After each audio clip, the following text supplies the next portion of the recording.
Good afternoon. I'm Doug Cabana, Deputy Director of the Freeholder Board, and on behalf of my Freeholder colleagues, I wish to welcome each of you to the Memorial Day observance, where we take time to honor the many men and women of our armed forces who have served our nation with pride, and those who unselfishly gave their lives to keep this great nation of ours free and secure. May we have the colors posted.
Salute.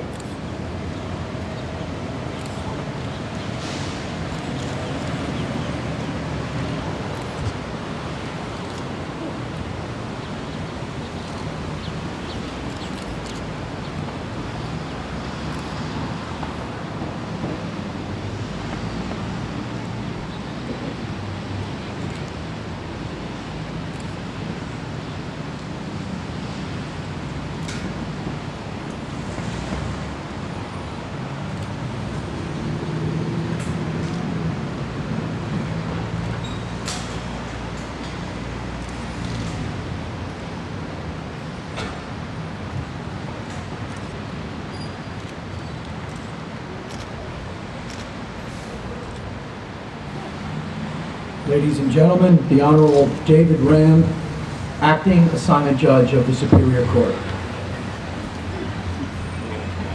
Thank you, Doug.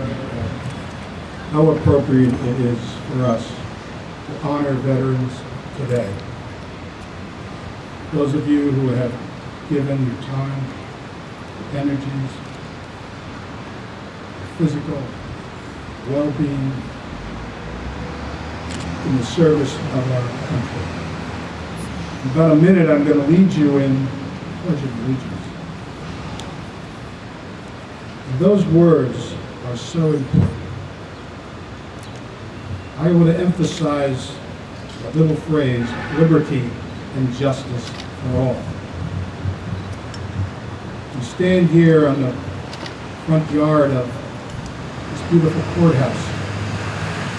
Every day, my fellow judges minister justice. I say to the people who come before me, in my experience, that we could not administer justice without liberty. And we could not have liberty without the sacrifices of our armed servicemen and women who serve as we speak around the world and who have served in remote places, given the final measure of devotion so that we have the opportunity to live our lives in liberty. And so I ask you to join me in the Pledge of Allegiance at this time. Thank you very much. I pledge allegiance to the flag of the United States of America and to the republic for which it stands, one nation, under God, indivisible, with liberty and justice for all. Thank you very much.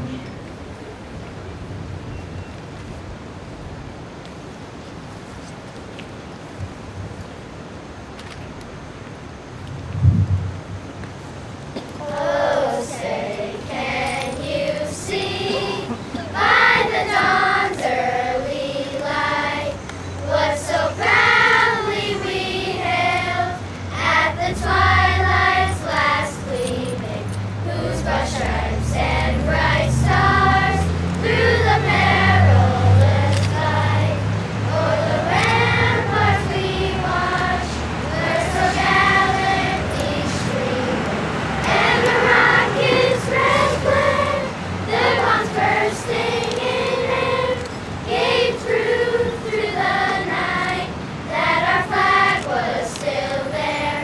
Oh, say does that star-spangled banner yet wave o'er the land of the free and the home of the brave?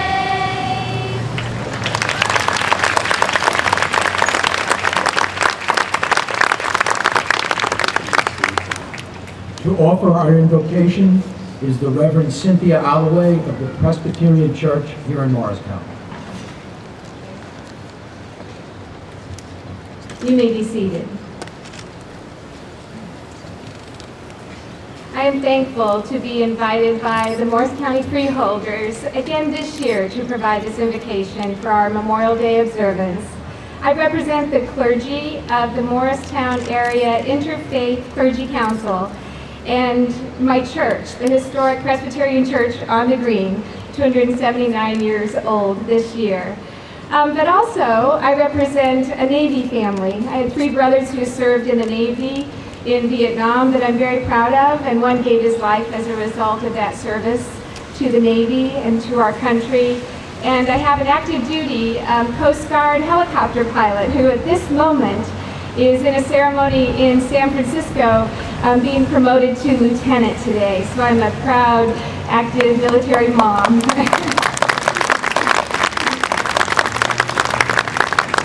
So as a clergy leader, I hope and pray that all the faith congregations and each one of us as individuals will do all we can to support those who serve and protect our country. And especially when they return back home, we must all work together to help our veterans find decent housing and good jobs that acknowledge the skills that they have gained during their time of service. Let us pray. Almighty God, today we gather to honor those who have served our country and given their lives in order that we may still live in freedom. We ask for your blessing upon this Memorial Day observance and upon each person here. Remind us not just today, but every day, that our gift of freedom is not free, but comes at the cost of many who are willing to sacrifice on our behalf. Remembering those who have passed is only half of the task that is set before us, Lord. Help us to not just remember, but to carry their love, honor, and duty forward into the future by teaching our children about who they were, what they did, and why they did it. Inspire us to honor their sacrifice and their memories with our own lives of service, working for peace among nations, peace in this community, and peace in our own families. We pray for peace to dwell in the hearts of those who defend our country now and for those who have returned home. We pray for those who have lost friends due to injuries or for those who are scarred mentally and physically by the war. Guide us to see your creation as one big global family, and all of us as brothers and sisters who seek to enjoy abundant life together on our precious planet. We lift up this service into your loving hands. May we bring glory and honor to you in all we do and say, from this day forward and forevermore. God bless America, and God bless the whole world. Amen.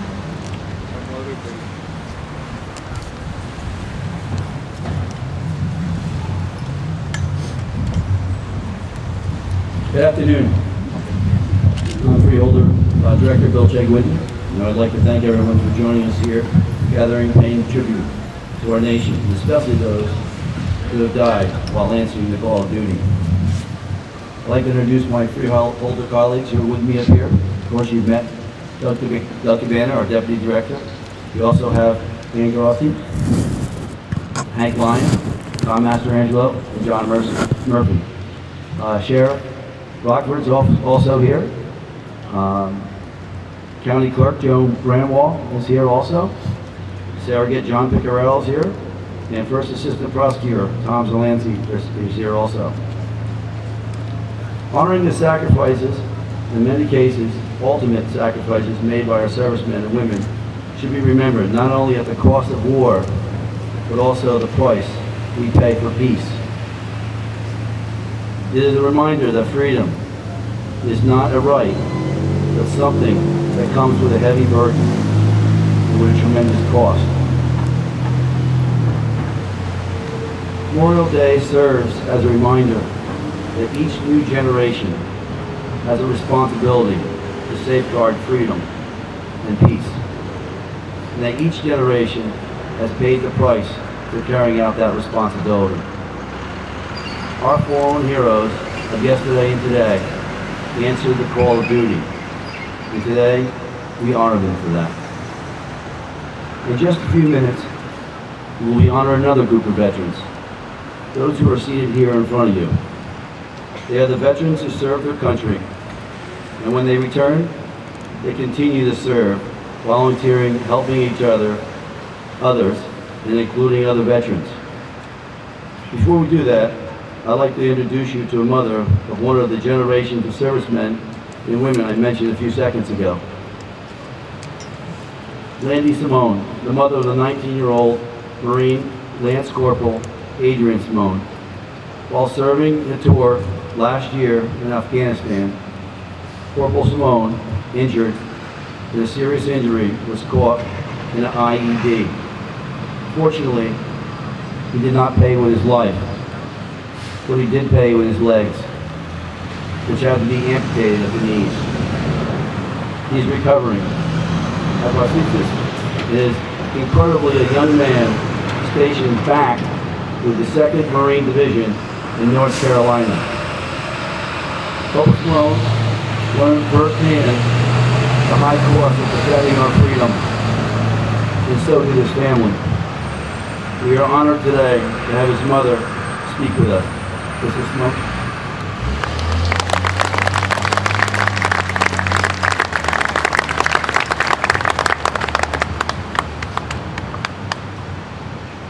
I'm not standing here because I have any special talents or skills that qualify me to inspire you.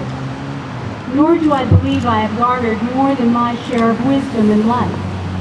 I'm standing here because in the months since last August, I have seen things and met people who have inspired me. And Mr. Jurgensen has asked me to share some of those experiences with you. I have a new appreciation for the enormous service our troops give to each individual of this country. Forgive me, please, if my remarks have to do mostly with the Marine Corps. I honor all branches of the armed services, but my own family's experience is with the Marines.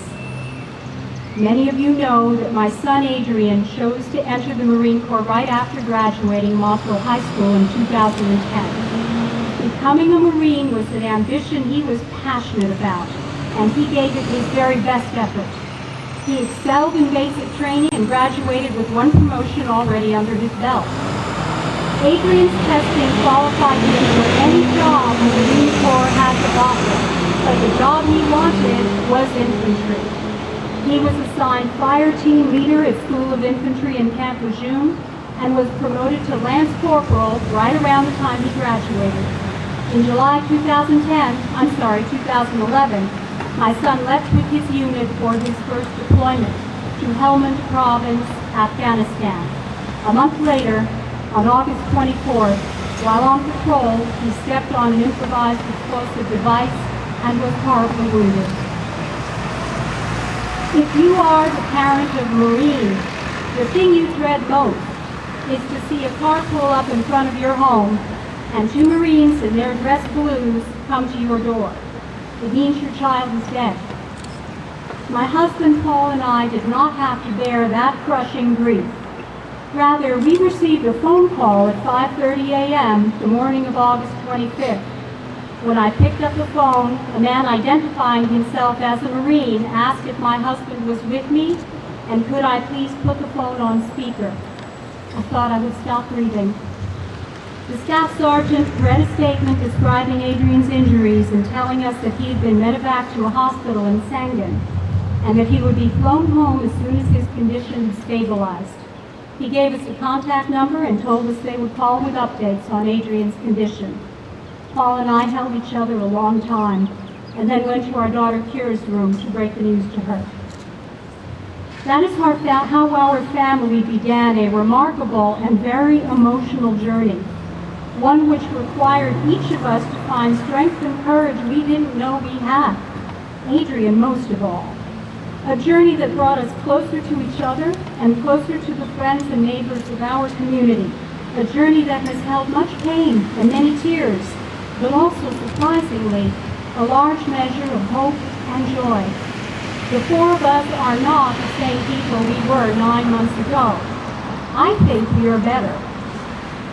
2 weeks and 3 European hospitals later, my husband, daughter, and I stood in the 4th floor corridor of Walter Reed National Military Medical Center in Bethesda, Maryland, and watched as my son was wheeled down to his room.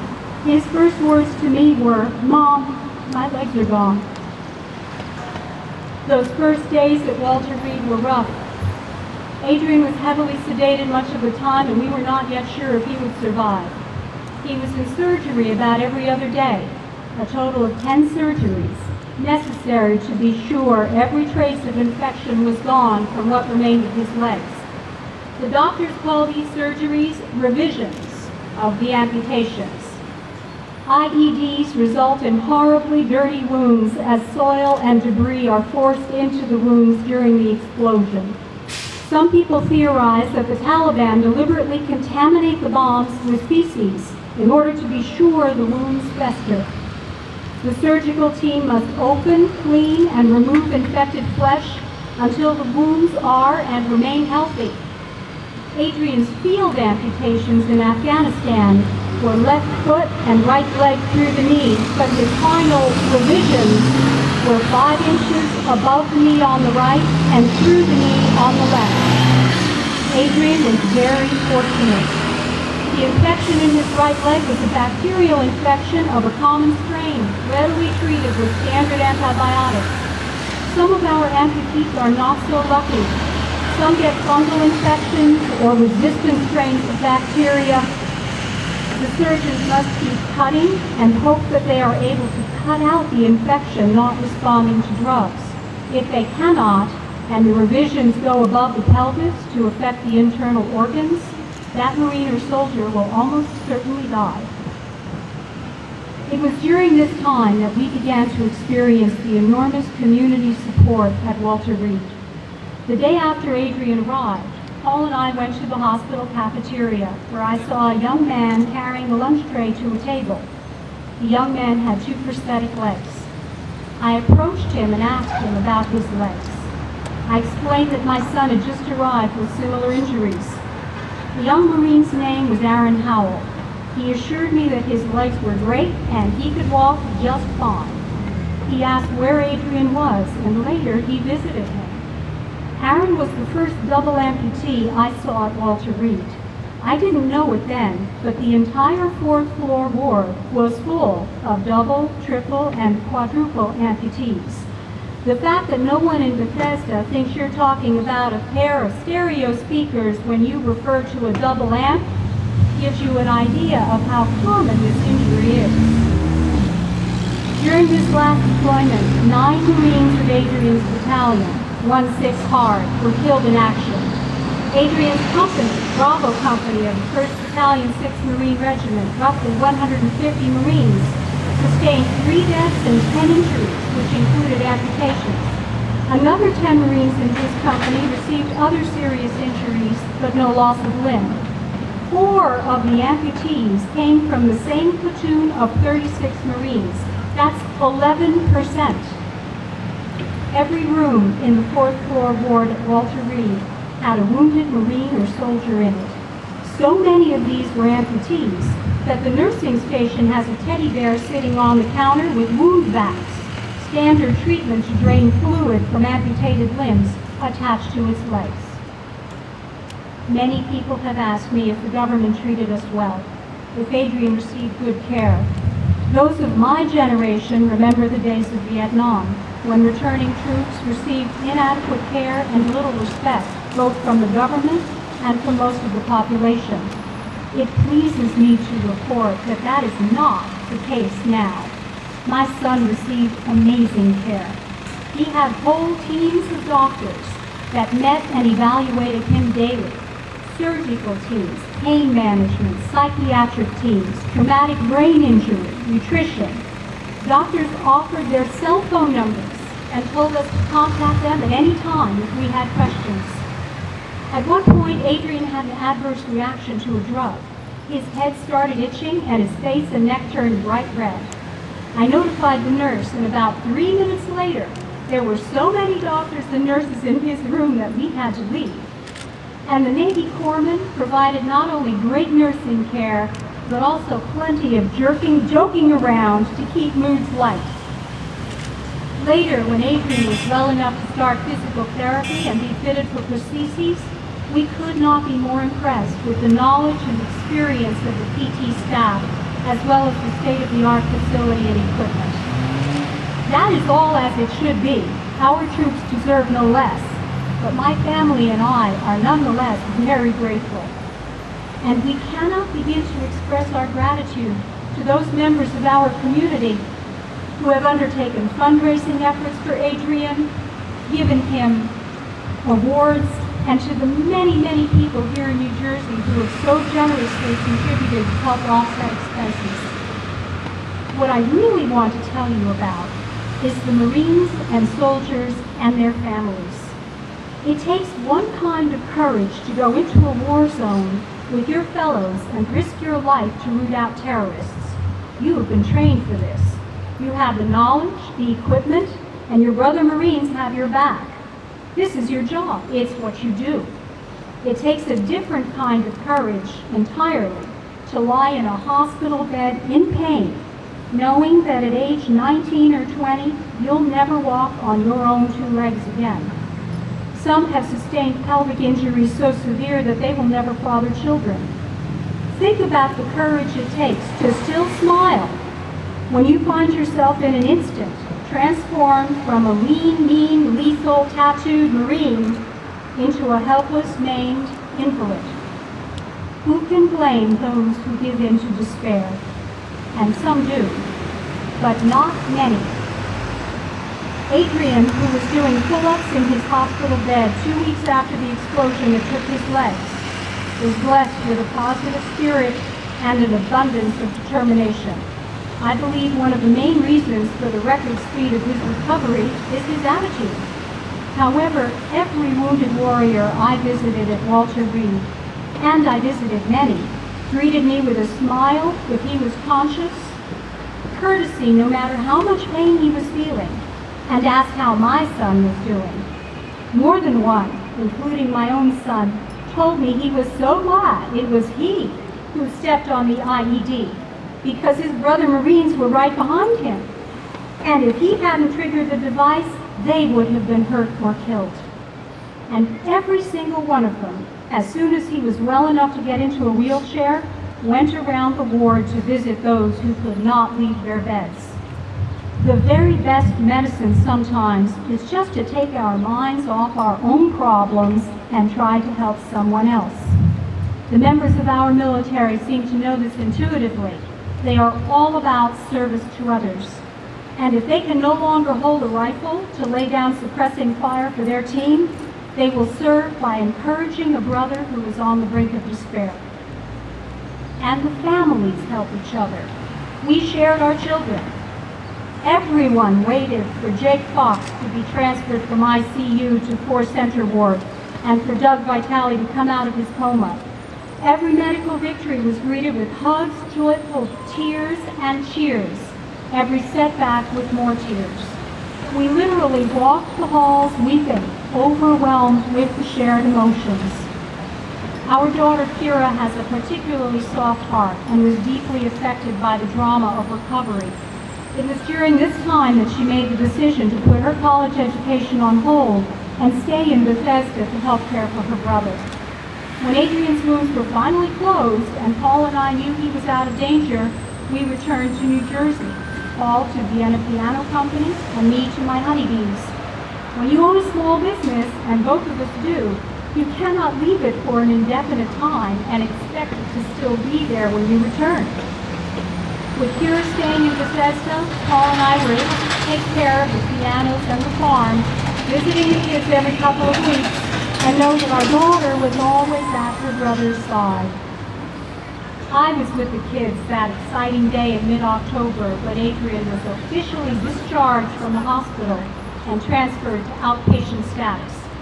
I helped them move all the stuff, Girl Scout cookies, crocheted blankets, hand-carved canes, DVDs, so many gifts from so many people, out of the hospital room and over to their new apartment in Building 62, the outpatient living quarters for wounded warriors.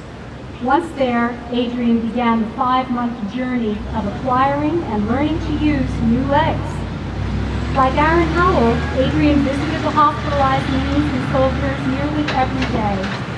For someone with no legs, there is no greater message of hope than to see another Marine with no legs walk into your hospital room, crack a joke or two, and show off his latest t-shirt.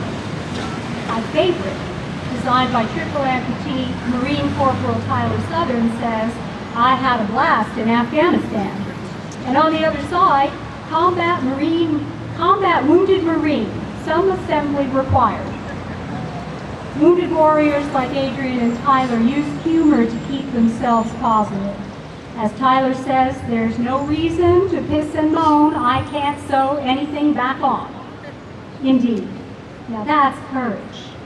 The shirt I am wearing today,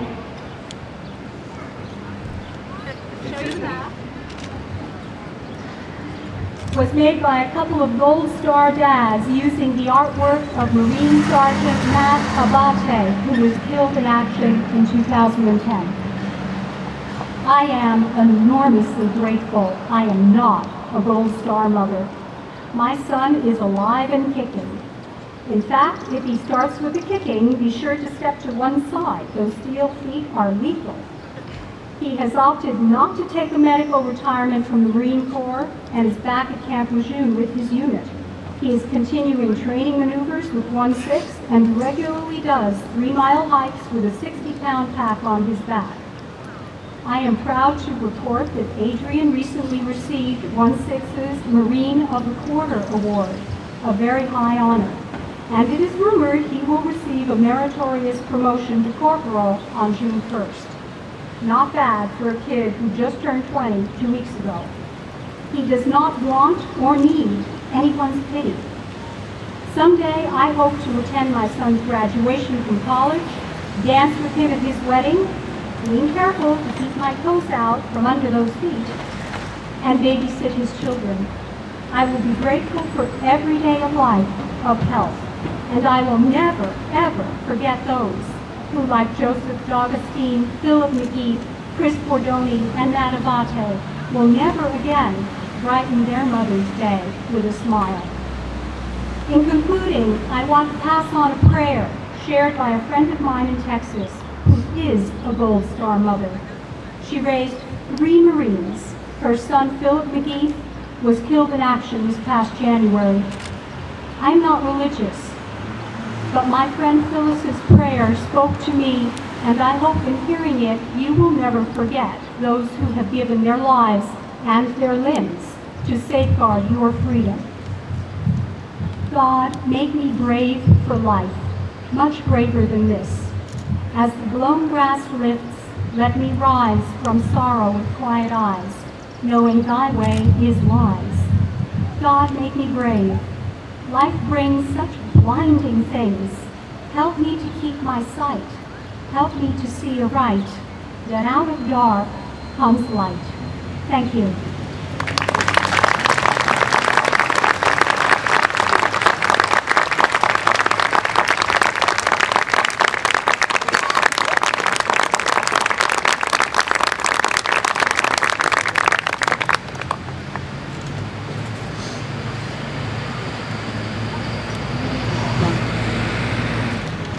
This afternoon, we pay tribute to the distinguished veterans who are seated here before us.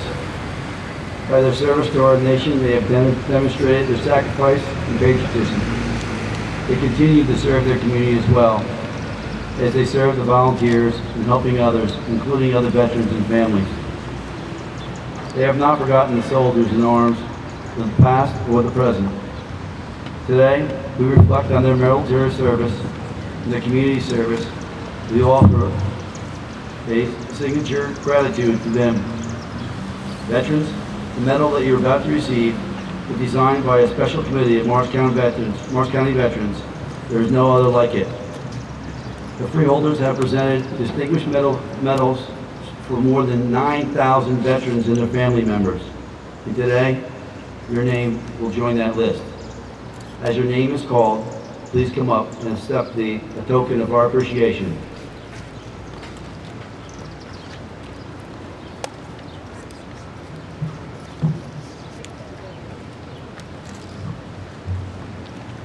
Richard Barry.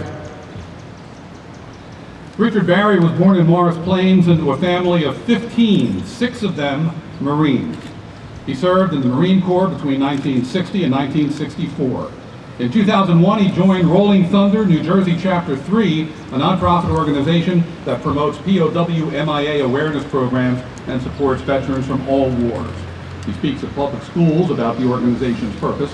He's also chairman of Trikes for Vets. That's a project to build 3-wheeled motorcycles that are equipped for a veteran who has lost the use of a limb or limbs while deployed in U.S. service. Mr. Barry is a past commander of American Legion Post 164 and a member of a band that travels to veterans events and programs at VA hospitals to bring some cheer to veterans. Mr. Barry received the Legion of Honor Award presented by the Chapel of 4 Chaplains. That's an organization that advocates for cultural harmony and religious tolerance. The organization was formed as a result of 4 clergy who gave their lives to save soldiers aboard the United States Army transport ship Dorchester, sunk in World War II by a German U-boat. Mr. Richard Barry.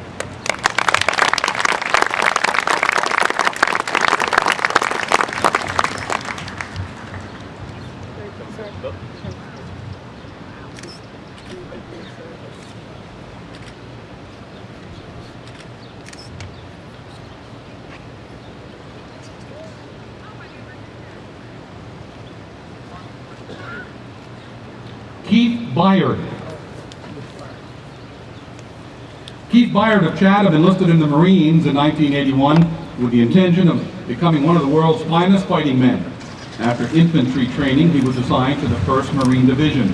An excellent high school wrestler, he made the Marines base team and went on to win the All-Navy South Pacific Championship. He also made the All-Marine Wrestling team at Quantico, Virginia, and that squad won 5 U.S. Open National Championships. Mr. Byard and his teammates traveled throughout the United States and the world as ambassadors of the Marine Corps. After leaving the Marines, he decided to utilize his skills to help others reach their optimum health. He conducted large group exercise events to raise money for causes such as AIDS, cancer, and the Special Olympics. He volunteers as a coach at his former middle and high schools, and his fitness and positive attitude provide an exemplary role model for students to follow. Keith Byard.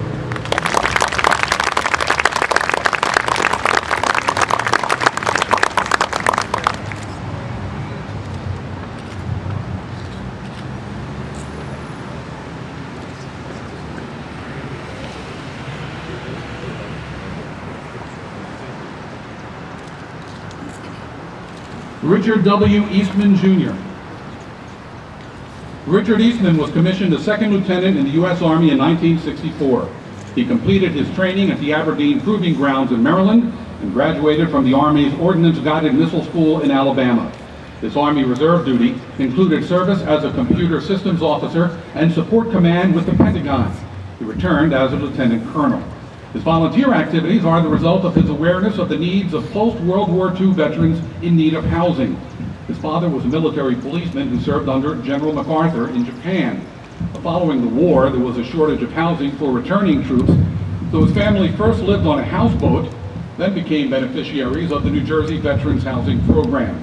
He is a Morristown resident, and his volunteer activities include chairing the New Jersey National Guard State Family Readiness Council, which supports military families, the New Jersey Civilian Aid to the Secretary of the Army, Morris County Support to Military Families, the county's Disaster Recovery Committee, educational outreach programs with an emphasis on building peace through learning, and volunteering with the Bickford Theater Advisory Committee, Mr. Richard Eastman.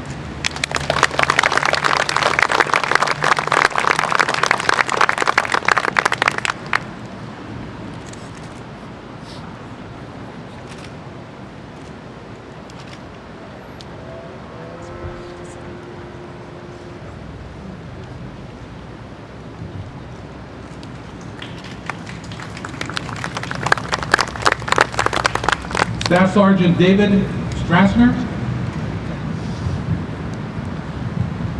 He's a Marine Staff Sergeant stationed at Picatinny Arsenal. He's also an instructor who makes sure that reserve units throughout New Jersey and the rest of the nation are in compliance with military orders. This position is assigned only to Marines who have excelled in various duty stations. He also coordinates the Toys for Tots campaign, which raised more than $140,000 in donations to help needy children during the Christmas holiday. He coordinates the Toys for Tots campaign that distributes toys throughout 7 counties, including Morris. Staff Sergeant David Strassner.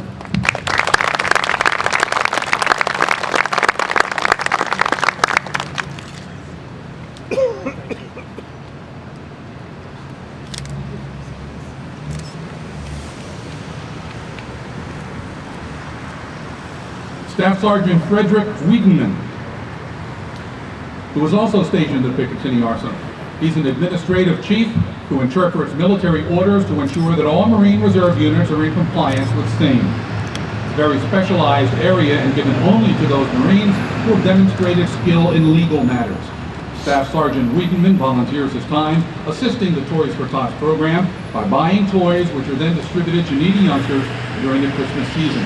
He says his goal is to deliver a message of hope, which will in turn aid in building the youngsters' self-esteem.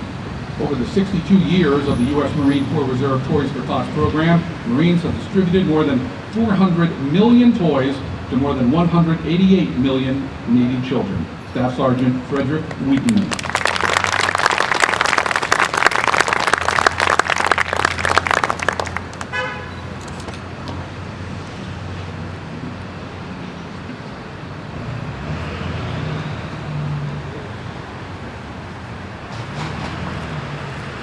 William Blair. William Blair was sent to France December 7, 1944, and was attached to the 106th Infantry Division.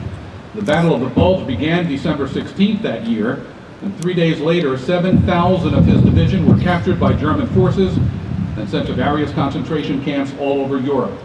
He was liberated in April 1945 and remembers all too well the horrors of being a prisoner of war. He left camp weighing only 100 pounds, suffering from dysentery and numerous other ailments. By the way, his history has been recorded in the oral history program at Rutgers University. Today, he volunteers his time with a POW support group at Lyons Veterans Hospital. There, he helps other military personnel suffering from the stress of being captured. He also speaks to student groups about the war and asks that they give back to their country. He also participates on a regular basis in Battle of the Bulge meetings at Picatinny Arsenal. William Blair.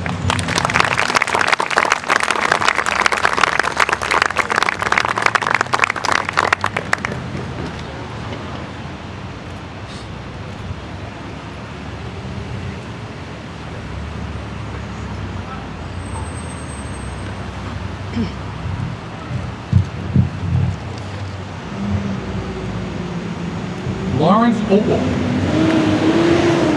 Lawrence Opel joined the Navy in 1963, participated in several conflicts, including those in Cuba, the Dominican Republic, and Haiti.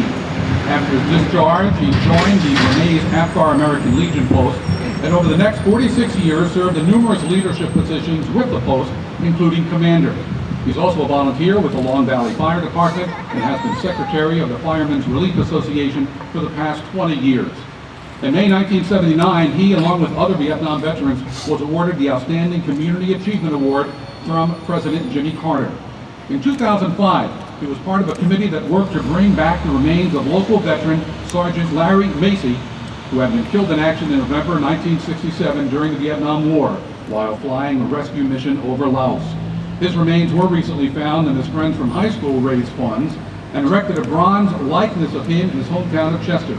The memorial is dedicated not only to Sergeant Macy, but to all those from Chester who died in that war. Lawrence Opel.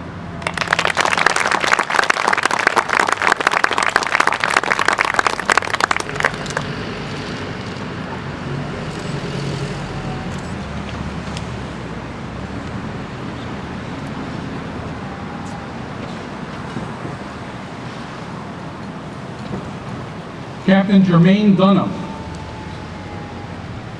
Captain Jermaine Dunham joined the Marine Corps in 1991. He served in the Marine Reserves till 2001 as a field artillery scout or forward observer. He was commissioned in the Army in 2002 and was sent to Iraq as a platoon leader. In 2007, he became the company commander, and his unit supported efforts in Iraq, Croatia, and Romania. He was involved in an accident in June 2009 that almost resulted in the loss of his right hand. After about a year of rehab, Captain Dunham of Dover attended a course offered by the military on business planning. He enjoyed it so much that he requested a transfer into the Acquisition Corps for Business Administration. This is the management and procurement process that deals with our nation's investments in technology, programs, and products to achieve our national security. Captain Dunham now raises funds for many local and national military organizations, and he also volunteers as a mentor to children who have a mother or father on active duty. Captain Jermaine Dunham.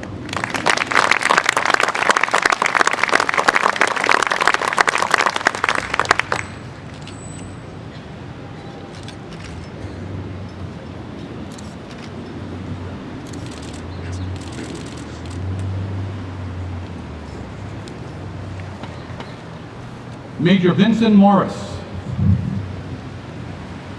After earning a BS degree from Cumberland College in Kentucky, Major Vincent Morris completed infantry officer training and ranger school at Fort Benning. He was assigned to the 2nd Battalion, 325th Airborne Infantry Regiment, in the 2nd Battalion, 82 Airborne Division at Fort Bragg. He was deployed to Afghanistan, where he served in support of Operation Enduring Freedom.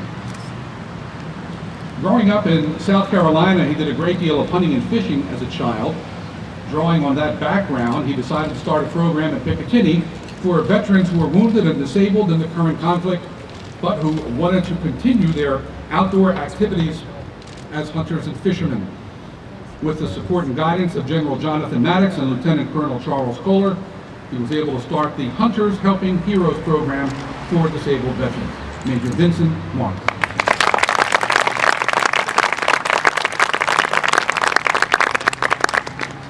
James B. Smith.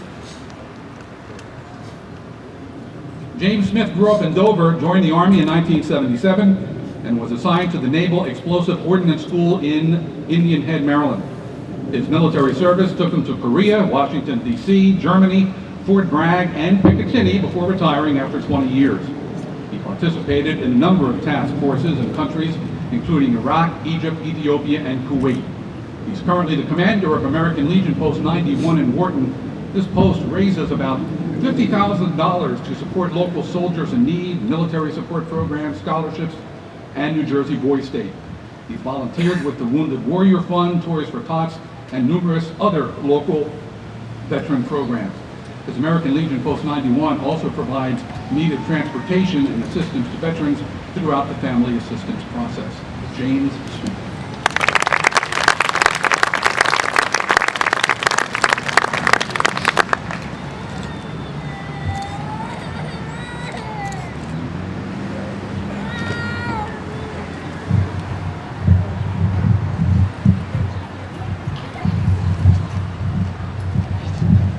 Lieutenant Colonel Charles Kohler. Lieutenant Colonel Kohler's medal will be accepted by Lieutenant Colonel John Taney, Picatinny Military Deputy. He is accompanied by Sergeant Major Dewey L. Blake Jr., serving as Picatinny's Garrison Command Sergeant Major. Lieutenant Colonel Kohler is a 1992 military graduate from Ohio University.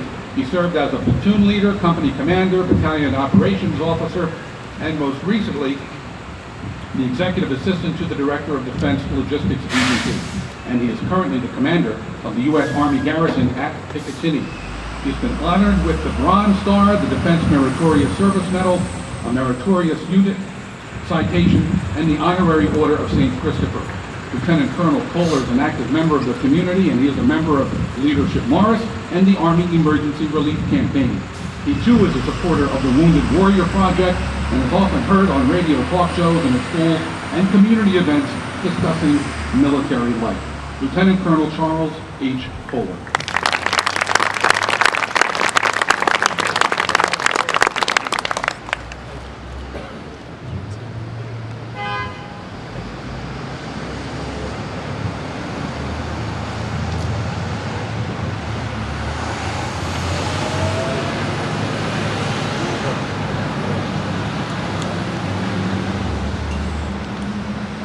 Joseph Leal. Joseph Leal enlisted in the Marines June 29, 1959, and was attached to the 2nd Marine Division. He served during the Cuban Missile Crisis while aboard the USS Mulligan, an attack cargo ship. After his honorable discharge, he went to work with the United States Postal Service, where he spent 20 years. Since 1995, he's been actively involved with Freemasonry and their charitable work. In 2002, he was president of the organization, which raised money for numerous hospitals that help children with burn and spinal problems. And Mr. Leal is legally blind and a member of the Blind Veterans Association. As such, he volunteers his time at Lyons Veterans Hospital, training visually impaired veterans how to function in their daily lives. Joseph Leal.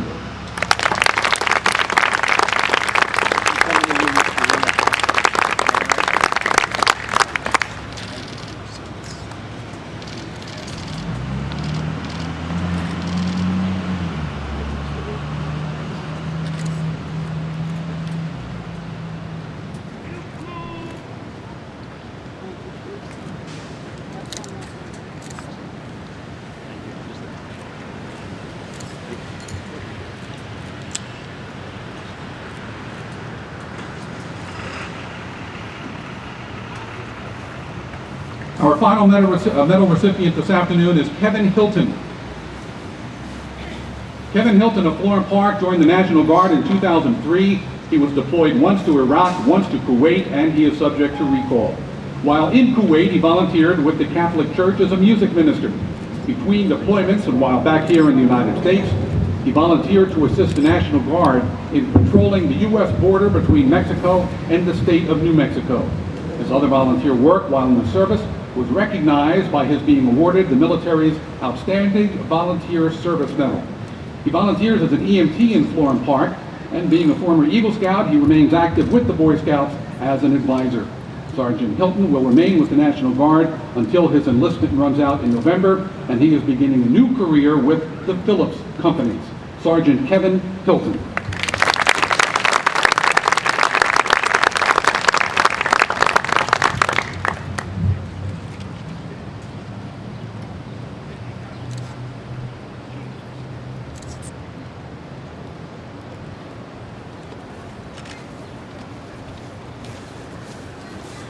I'm going to ask now our speaker, Landi Simone, if she would be joined by Staff Sergeant Wiedenman and Staff Sergeant Strassner, and if they would please place the wreath at the base of our flagpole in memory of all veterans who gave their lives defending our nation.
Memorial Day gives us this wonderful opportunity to thank all those for our freedoms that we are blessed with. Freedoms that we have come with tremendous cost to the lives of American servicemen and women. Let us also remember that we stand here today. Many men and women are defending our freedom around the world, and we pray for them and their safe return. On behalf of my freeholder colleagues, I want to congratulate again all the medal recipients and thank everyone that has participated in the ceremony. I also would like to thank all the county staff that has taken part in this, and the staff who has worked and organized this ceremony, and Sodexo, of course, for providing us with refreshments.